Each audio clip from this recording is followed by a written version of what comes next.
हम इस वक्त मौजूद हैं बगीवा विलेज नियर जामड़ा विलेज, तहसील लखी गुलाम शाह, डिस्ट्रिक्ट शिकारपुर में, जहां गायनोकोलॉजिस्ट डॉक्टर साहिबा अलखदमत की टीम मरीज़ों का मुआयना कर रही है। इस वक्त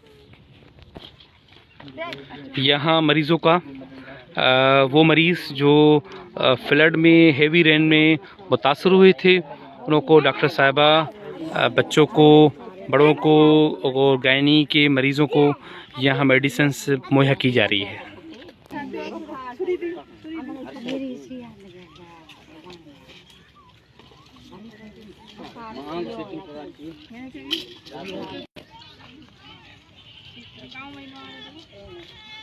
हम इस वक्त मौजूद हैं विलेज बगी नियर जामड़ा, तहसील लखी गुलाम शाह, डिस्ट्रिक्ट शिकारपुर, जहां मरीज़ों का यहाँ गांव में मुआयना किया जा रहा है।